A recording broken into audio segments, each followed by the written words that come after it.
Hi guys, welcome back to Scott Family Homestead. Today we're talking about the garden. Got a lot of garden projects going on here, and the last few years, basically since we moved here, we have been gardening in a hayfield, and it has been rough. With the grass, the weeds, we've really struggled. So I'm trying to bring a little bit of love back to the garden. We're going to change a couple of things this year to make it a little easier so that we can really enjoy the garden this year.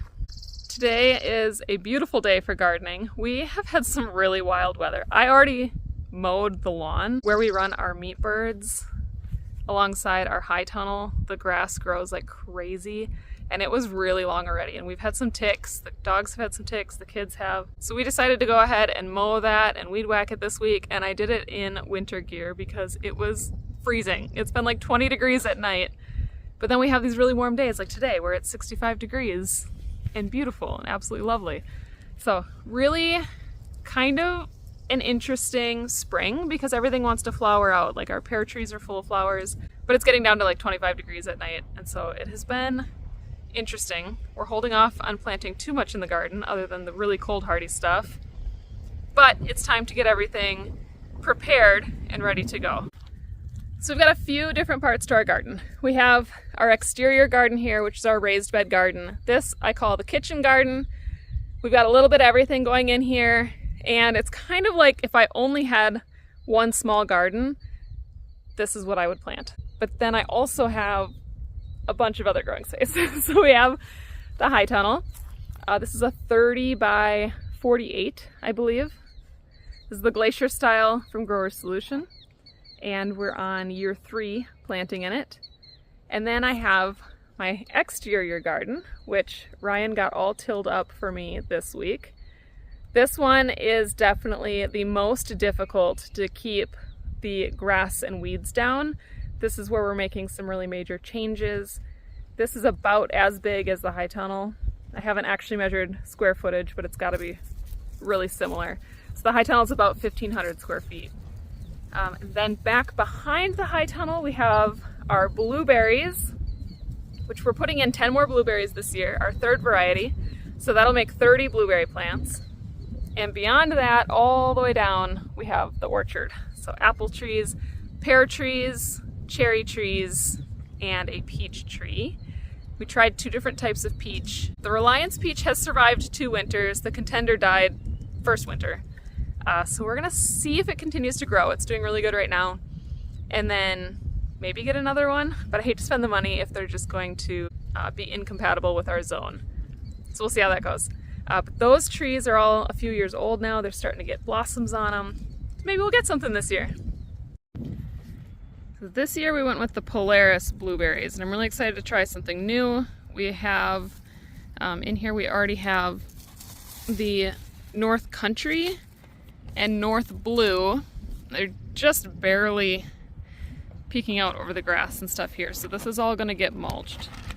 But the new ones this year are going to be the Polaris, and we plant them with this fertilizer. By Down to Earth, you put a 1/2 cup in the hole when you plant. The bag looks like this.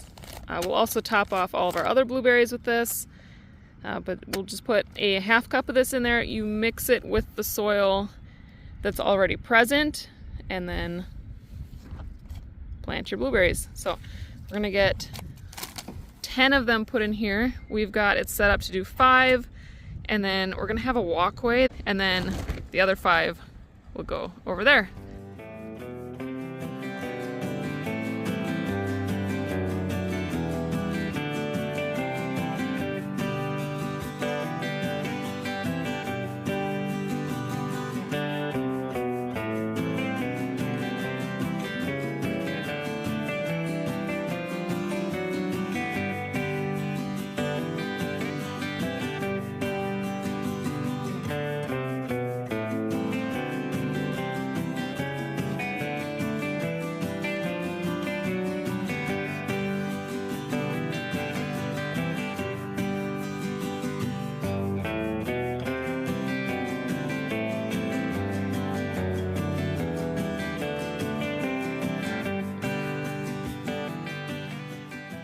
I'm going to come back to this because we have a bunch more work to do out here, and Ryan is actually in the process of adding some compost to this field. So let's go talk about my raised bed garden for just a little bit.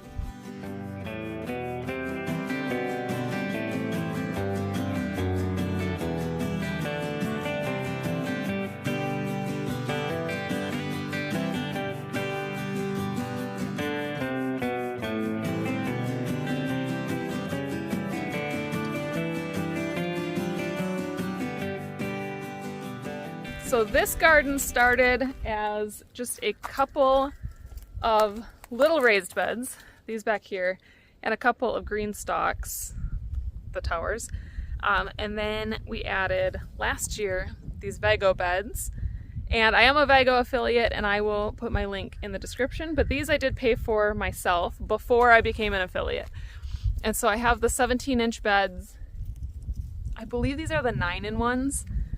And I got 4 of them. They go around the outside, and I really, really loved them. The quality difference, it's just completely different than the cheap little ones, and I'll show you those in a minute because we just pulled those out. But then this year I got the U-shaped ones to replace what used to be here, which was just those little cheap Amazon ones, which I still think are a good bargain if you're looking to garden on the cheap. They're metal, so they'll last longer than a wooden garden bed if you build one on your own. There's a huge difference in quality to upgrade to the Vago, but also a huge difference in price.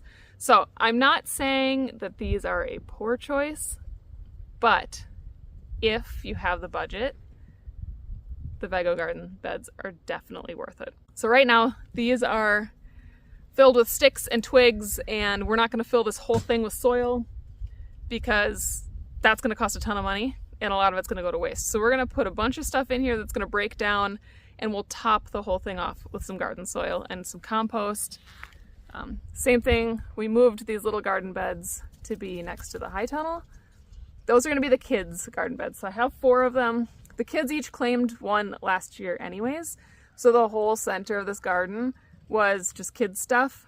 And I really wanted more growing space for myself to grow all the pretty things. So in the kitchen garden, plant some really cool varieties, some really cool stuff, and in the high tunnel we do production. So tons of tomato plants, tons of pepper plants, and this year we're doing like 4 varieties of tomatoes and 3 varieties of peppers and just production gardening in there. So out here will be all the like really pretty stuff, fun varieties, just different things. And then out in the in-ground garden, that's going to be direct sown things like our squashes, our pumpkins. We're going to do a bunch of beans out there. Things that we want more production out of, but they don't necessarily need the heat of the greenhouse. I just finished putting these together, and if you have built any of these garden beds, the Vago or the cheap Amazon ones, it's like so many screws. It does take a long time to put all of the screws together, but they are just so nice. This is so much more growing space for me compared to the 2 little beds that I had. And I'm hoping this brings a little bit more joy to the garden because I do a lot of stuff on the farm. We grow a lot of food, we grow a lot of meat, but this is my happy spot. So again, I did purchase these U-shaped garden beds. They were not cheap. I did use some of my affiliate money that I had coming back from your purchases, so people who have used my links. So thank you, thank you, thank you. If you're going to shop at Vago, please use my links. I do get a small commission, and then I was able to turn a little bit of that into discounting these beds. So I do very much appreciate you guys, but I did pay with my own money the majority of these, and I would do it again. It was expensive, but this is a really special garden to me. I have found so much peace in the garden. For me, it was worth the investment to putting these raised beds. Raised beds are really easy to grow in because you have way less weeds to deal with. We're gonna get all new mulch down here, and so walkways and everything is like taken care of, and you just take care of the raised bed portion of it. You can kind of do square foot gardening. You can plant a lot of things in there. To me, this is like the easy, relaxing, enjoy it portion of the garden. So really happy to have these garden beds. So far I've got a bed of onions planted in here. I've got my garlic just starting to peek up over there, but everything else is pretty much empty or just seeds been planted. And then I have these garden beds, so these will be the kids' ones, and they'll need to be filled as well. You can see, I mean, they held up pretty good for being in here for a couple of years. But the quality is different. The hardware and screws are different, and I've actually lost a few of them. And if you start to lose any of these, they really start to lose their shape. So this bed's in pretty good shape, but a couple of the other ones have lost screws and are looking pretty rough. Here's an example of one that is just not doing the greatest. I actually used some of my extra Vago hardware in here to try to repair some of these. This one's just kind of losing its shape a little bit, but it'll work perfectly for the kids. We'll get some new soil put in there and they'll be ready to go. So it's still a bit of a mess. It's got a lot of work, but we're gonna have a lot of growing space in here, and I'm really excited about that.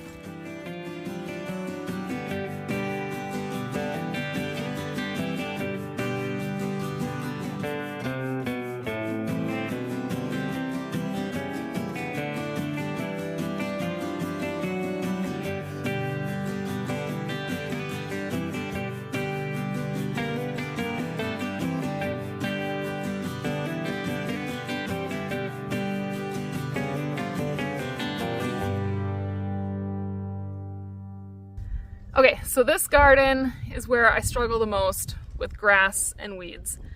So what we're doing, we're adding some compost here, and then we're actually going to use a really high quality ground cover out here. We're going to cover the whole thing. I have some templates that we used at our previous homestead where we can burn holes at a specific spacing for different plants. So when we start planting out here, we will burn a hole in there, and that's the only space that weeds can grow.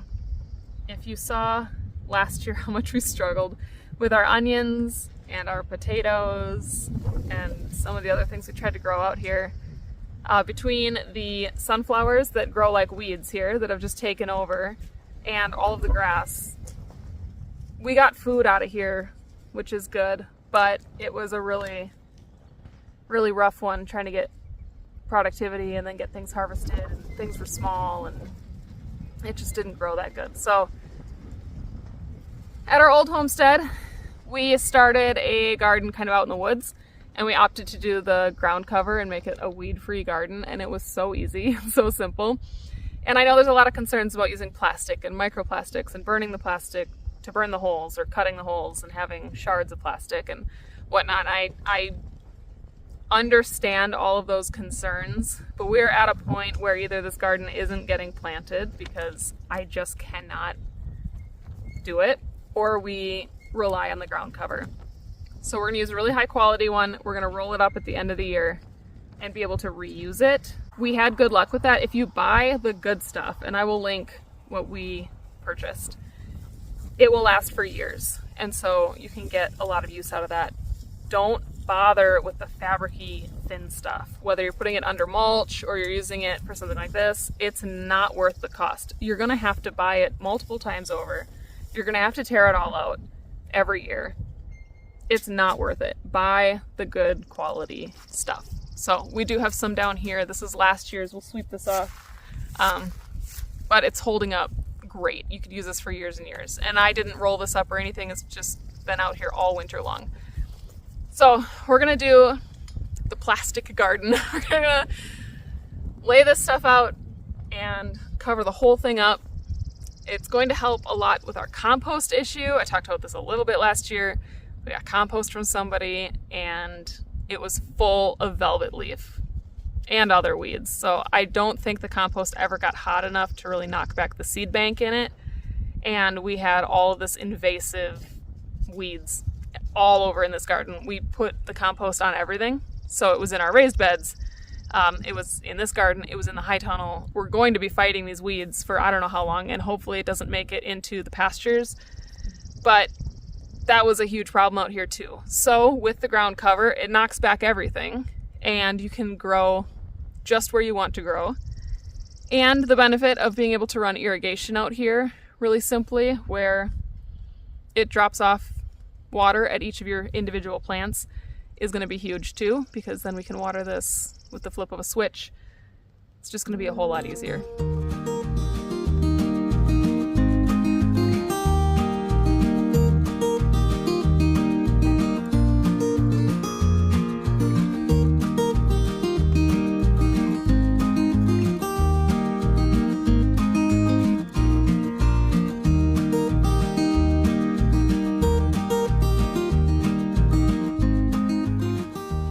All right, this is the weed barrier we're going with. This is a 6 foot, so it's folded in half. It's a 3 foot roll. You unfold it and it'll be 6 feet wide. It looks to be the same exact stuff I got last year at Tractor Supply, which was the 4 foot option. That was $100 per roll, so the stuff I got at Amazon was quite a bit cheaper than that. But it's definitely more expensive than that really cheap stuff. Then you're gonna need staples, and you're gonna need a lot more than you think. So however many staples you think you need, if you're in a windy place especially, double it. Get a bunch. I don't even know if this will be enough, but we're gonna start with this.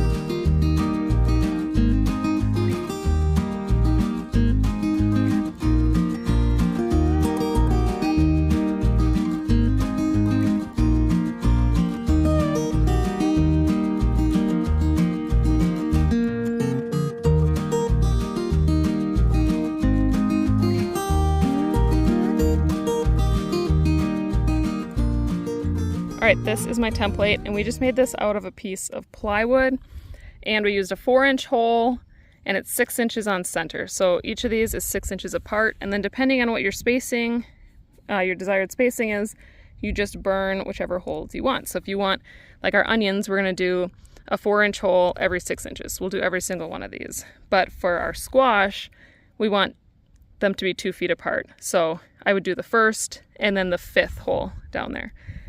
And then just scoot it along these lines and you'll have a nice straight garden. You can use a propane torch for this, or even just one of these little blow torches works perfectly. With this, you can go just around the outside of the circle.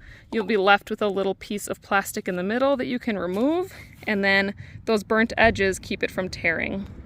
Other than that circle that's left over in the middle, you're not going to have little pieces of plastic everywhere because it kind of burns up and seals that plastic. So we really like this for that reason. So we'll just scooch all the way down the lines and space everything however we would like to space it. We got a ton of room out here now. So this is our 4-inch hole, 6-inch on center template. Now I also have this smaller one for when we want just little holes, and this one is a 1-inch hole, 4 inches apart. We use this for our beans, like our bush beans. You can plant one in each one. It's really handy. Along the trellis over here, I'm going to do pole beans, and I'm going to do them 8 inches apart. So I'm going to do every other one, I'll burn a hole for our pole beans. And these smaller holes work well with a dibber, so just use a little dibber where you burned your hole. You drop a seed in there, and you might have to help those plants through once they start to germinate, especially the beans, because they come out as such a big plant, and kind of help them through your ground cover. You'll be good to go. So those are the 2 different templates that we have that can accommodate pretty much everything we want to grow out here. So hopefully between the new garden beds and taking care of the weeds in our in-ground garden, we can bring a little bit more joy back to gardening this year. I really hope that it is a nice, peaceful place to go, and not a place that is just doom and gloom with all the weeds and the work, and you look around and there's just too much to do. Hopefully we can get a little bit of a handle on things, make it a little bit more fun, and have it be a nice, peaceful space for us. All right, it is getting windy out here, and I gotta go make some dinner. So that is gonna be it for today. Thank you so much for hanging out with me, and I'll catch you on the next one. Bye, guys.